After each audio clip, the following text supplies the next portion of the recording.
Je viens tous les ans à cette réunion parce que je suis intéressée sur les développements des traitements, sur voir que les gens sont malades depuis longtemps, comme mon mari effectivement. À chaque fois que je reçois l'invitation pour venir, je m'inscris aussitôt pour être présente.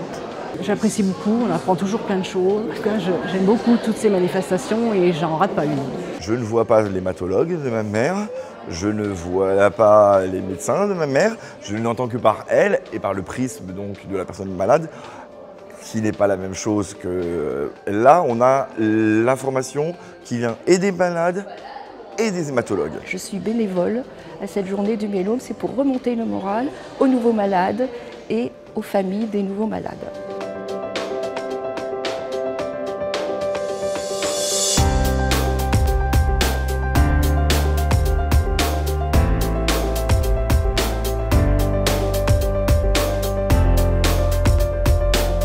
Bonjour à tous, je vous souhaite la bienvenue.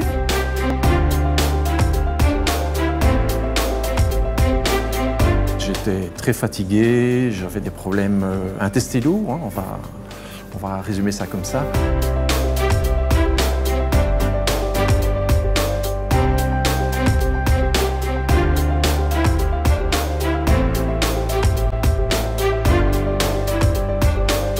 Comment dois-je me comporter, si je peux poser la question à des épouses qui sont ici?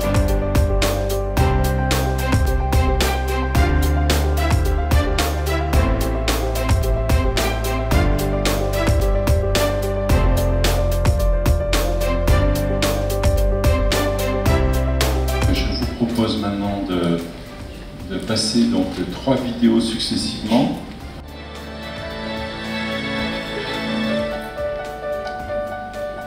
Le myélome, c'est une maladie hétérogène. La médiane d'âge au diagnostic étant autour de 70 ans. Quand j'ai commencé mon histoire de myélome, on disait qu'il y avait beaucoup de médecins généralistes qui détectaient mal. Effectivement, c'est une maladie qui n'est pas très bien connue. Au traitement d'entretien, est-il nécessaire ou pas?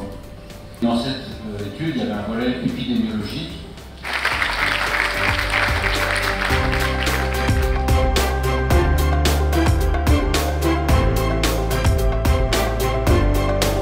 C'est extrêmement intéressant parce que en dehors de l'hôpital, en dehors des contacts qu'on a avec le médecin, adhérer à l'association, c'est ne pas être seul. C'est la même chose dans une réunion comme ça. On se retrouve avec des gens qui ont la même problématique, qui vivent les mêmes choses à différents stades d'évolution, qu'on a soi-même vécu, et c'est important de partager.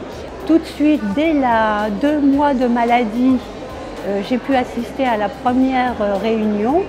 Et les explications qu'on a eues m'a permis vraiment d'avoir beaucoup de satisfaction de venir. J'aime bien écouter l'avancement de tout ce qui se fait et les progrès malgré tout. On est optimiste quand même quand on entend ça. On apprécie beaucoup le contact avec les autres. Il faut essayer de ne pas rester seul, essayer de bouger. C'est pour ça que je fais du sport, il faut sortir de chez soi. Parce que c'est pas facile. Je pense que c'est bien parce que justement, en faisant ces journées-là du myélome, j'ai vu plusieurs personnes qui m'ont justement remercié en me disant ça nous fait du bien de vous voir comme ça, en forme et puis être bien et qui me retrouvent d'une année à l'autre et qui me disent « Ah, je suis content de vous revoir », ça nous donne vraiment beaucoup d'espoir. Je suis bénévole dans l'association parce que d'une part, quand j'ai été diagnostiquée en mars 2014, j'avais un besoin d'information. Et c'est vrai que très vite, faisant partie de mon équilibre, j'ai voulu aussi faire partager ça. Pour moi, d'abord, c'est comprendre. Et puis après, c'est échanger, restituer et voir que les gens sont contents d'avoir un retour d'information, de se dire « Ah ben voilà, j'ai mieux compris », que ce soit les patients ou les aidants. Je pense que c'est une journée qui est très importante parce qu'elle permet vraiment de diffuser de l'information et surtout d'échanger.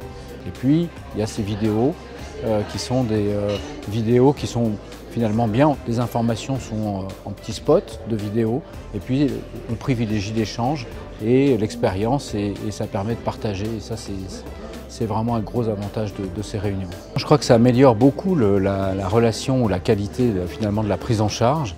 Et on a des retours très positifs des malades. J'ai été encore une fois impressionné par le nombre de participants à cette journée à Paris et par la qualité des échanges.